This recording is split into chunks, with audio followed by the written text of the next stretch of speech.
কেরালা স্কুলের খসড়া পাঠ্য বইতে নেতাজির দেশত্যাগকে কিভাবে ব্যাখ্যা করা হয়েছিল জানেন?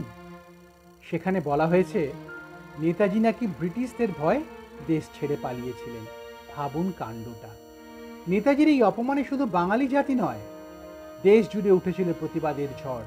আর তারপরই চাপের মুখে পড়ে বিষয়টিকে ঐতিহাসিক ভুল বলে পরিস্থিতি সামাল দেওয়ার চেষ্টা করে কেরলের বাম সরকার।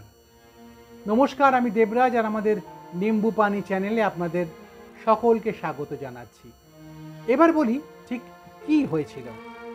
ভারতের স্বাধীনতা সংগ্রামের ইতিহাসে নেতাজি সুভাষচন্দ্র বসুর নাম আজও এক অনন্য উচ্চতায় স্থাপিত। কিন্তু সাম্প্রতিক সময় কেরালা সরকারের প্রকাশিত একটি পাঠ্য বইতে নেতাজিকে অপমান করা হয়েছে বলে অভিযোগ উঠেছে। কেন?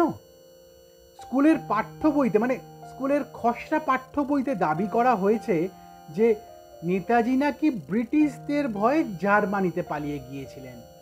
আর এই ঘটনার পরই ইতিহাসবিদ এবং জাতীয়তাবাদী মহল সব জায়গায় প্রবল ক্ষোভের সঞ্চার হয়।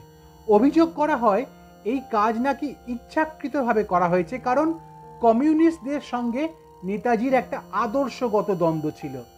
নেতাজি সবসময় চাইতেন ভারতবর্ষকে বিদেশি শক্তির ওপর নির্ভর না করে নিজস্ব শক্তিতেই স্বাধীন করতে। কিন্তু কমিউনিস্টদের মতবাদ ছিল আলাদা। কমিউনিস্টরা সেই সময় আন্তর্জাতিক রাজনীতির প্রভাবে নেতাজির অবদানকে অস্বীকার করেছিলেন। তাই আজও তার সংগ্রাম এবং আত্মত্যাগকে অবমূল্যায়ন করার একটা চেষ্টা চলছে। বিষয়টি প্রকাশ্যে আসতেই অবশ্য কেরালা সরকার জানিয়ে দিয়েছে ওই অংশে ঐতিহাসিক ভুল ঘটে গিয়েছে এবং তা সংশোধনও করা হয়েছে। চতুর্থ শ্রেণীর শিক্ষকদের জন্য তৈরি করা একটি হ্যান্ডবুকে এই বিতর্কিত বক্তব্য প্রকাশিত হয়েছে, যা তৈরি করেছিল রাজ্যের state council of educational research and training. পরবর্তীতে শিক্ষা দফতর তা সংশোধন করে নেয় এবং পাঠ্য বই কমিটির সংশ্লিষ্ট সদস্যদের ভবিষ্যতে যাতে কোথাও কোনো রকম একাডেমিক প্রক্রিয়ায় অংশগ্রহণ করতে না পারে সেই দিকেও নজর রাখা হয়েছে।